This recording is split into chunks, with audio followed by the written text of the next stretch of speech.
Salut à tous. Dans le sport, les légendes ne disparaissent jamais vraiment. Ricardo Kaká, futur entraîneur du Milan AC, la légende brésilienne brise le silence. Le football est un éternel recommencement. Les héros d'hier deviennent parfois les stratèges de demain. Et quand une légende mondiale comme Ricardo Kaká évoque pour la première fois son possible avenir sur un banc de touche, forcément, toute la planète football tend l'oreille. Car oui, l'ancienne star du Milan AC et du Real Madrid vient de lâcher une déclaration qui pourrait bien enflammer les supporters rossoneri. Dans un entretien accordé à la Gazzetta dello Sport, Kaká a ouvert la porte à une nouvelle carrière, celle d'entraîneur. Une perspective qui fait rêver les fans du Milan AC et qui arrive à un moment très particulier pour plusieurs grands clubs européens. Alors, Kaká entraîneur du Milan un jour, est-ce un simple rêve ou une possibilité très réelle dans les prochaines années? Installez-vous bien, car cette histoire pourrait être le début d'un retour historique à San Siro.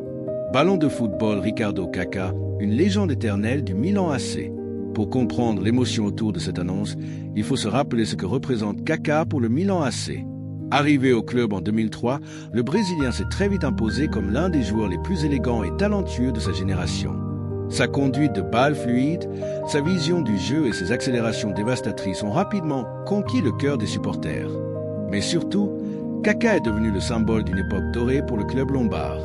En 2007, il réalise une saison absolument incroyable. Il porte littéralement le Milan AC vers la victoire en Ligue des Champions, enchaînant les performances exceptionnelles et les buts décisifs.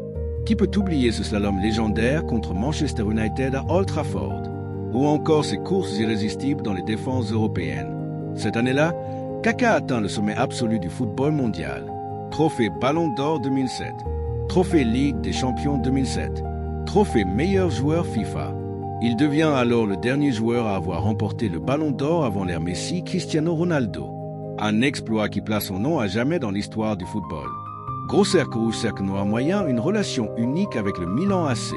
Même après son départ pour le Real Madrid en 2009, le lien entre Kaká et le Milan AC n'a jamais été rompu.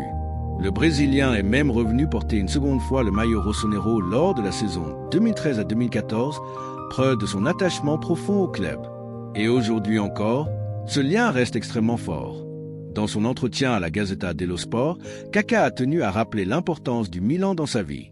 Ma relation avec Milan a toujours été et restera particulière pour moi. Une phrase simple, mais lourde de sens. Car pour les supporters milanais, Kaká n'est pas seulement un ancien joueur. Il est une icône, un symbole, une part de l'ADN du club. Chapeau de cérémonie de remise des diplômes, Kaká prépare déjà son avenir. Contrairement à certaines anciennes stars qui improvisent leur reconversion, Kaká semble avoir préparé son avenir avec beaucoup de sérieux. Et c'est peut-être ce qui rend cette annonce encore plus intéressante. Le Brésilien a notamment étudié le management sportif à Harvard, l'une des universités les plus prestigieuses au monde. Mais ce n'est pas tout. Il a également suivi plusieurs formations organisées par la FIFA et l'UEFA afin de comprendre les coulisses du football moderne et les exigences du métier d'entraîneur. Un parcours académique assez rare pour un ancien Ballon d'Or.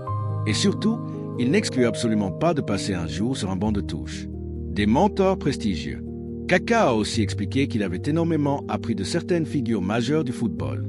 Et quand on écoute la liste des personnes qui l'ont inspiré, on comprend pourquoi il pourrait devenir un entraîneur intéressant. Il cite notamment Silvio Berlusconi, l'ancien président mythique du Milan AC Adriano Galliani, le dirigeant emblématique du Club Ariedo Breda, l'un des architectes des grandes équipes milanaises Leonardo, ancien joueur et dirigeant et bien sûr Florentino Pérez, le président du Real Madrid. Selon Kaká, il a beaucoup observé leur manière de travailler pendant sa carrière de joueur. En tant que joueur, j'ai étudié leur travail.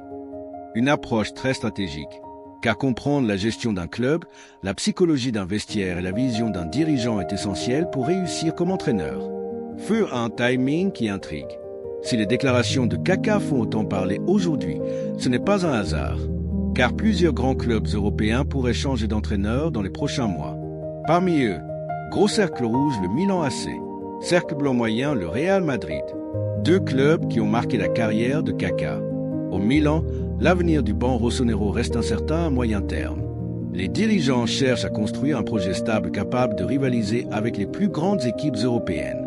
Et du côté du Real Madrid, même si Carlo Ancelotti reste une référence, les cycles dans le football finissent toujours par se renouveler.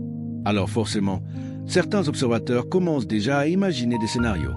Et si Kaka faisait un jour son retour, mais cette fois en costume d'entraîneur? Visage pensif, Kaka peut-il vraiment devenir un grand coach? C'est la grande question. L'histoire du football montre que tous les grands joueurs ne deviennent pas forcément de grands entraîneurs. Mais certains exemples récents montrent que c'est possible. Zinedine Zidane au Real Madrid, Pep Guardiola avec Barcelone et Manchester City, Xavi Alonso aujourd'hui au Real Madrid et Bayer Leverkusen. Tous étaient d'immenses joueurs et sont devenus d'excellents tacticiens. Kaka possède plusieurs qualités qui pourraient l'aider. Coach caractère gras, une intelligence de jeu exceptionnelle. Coach caractère gras, une expérience au plus haut niveau. Coach caractère gras, une image respectée dans le monde entier. Coach caractère gras, une formation académique solide. Mais devenir entraîneur demande aussi une forte personnalité, une capacité à gérer les égos, une vision tactique claire. Des qualités que Kaka devra encore développer s'il décide réellement de franchir le pas. Sablier avec sable qui s'écoule, un projet pour le futur. Pour l'instant, Kaka ne se précipite pas. Il continue d'apprendre, de travailler et d'observer le football moderne. Et c'est probablement la meilleure approche. Devenir entraîneur ne s'improvise pas. Mais si le Brésilien décide un jour de franchir le pas, il pourrait bien être l'un des projets les plus fascinants du football européen. Micro-conclusion. Un retour possible à San Siro? Le football adore les histoires qui bouclent la boucle. Et celle-ci pourrait être magnifique. Imaginez un instant. San Siro plein à craquer. Le public rossonero debout. Et sur le banc du Milan AC, Ricardo Kaka, l'ancien ballon d'or transformé en stratège. Pour l'instant, ce n'est qu'une possibilité. Mais une chose est sûre, Kaka se prépare sérieusement à son avenir dans le football. Et si ce futur passait par le banc du Milan AC, alors les supporters pourraient assister à l'un des retours les plus symboliques de l'histoire du club. Ballon de football et vous, donnez-moi votre avis en commentaire. Index revers pointant vers la droite blanc. Kaka ferait-il un bon entraîneur pour le Milan AC? Index revers pointant vers la droite blanc, ou devrait-il commencer sa carrière ailleurs avant de revenir à San Siro? Likez cette vidéo 5 pouces vers le haut. Abonnez-vous à la chaîne cloche et d'activer la cloche de notification pour ne rien manquer de l'actualité du football mondial. À la prochaine!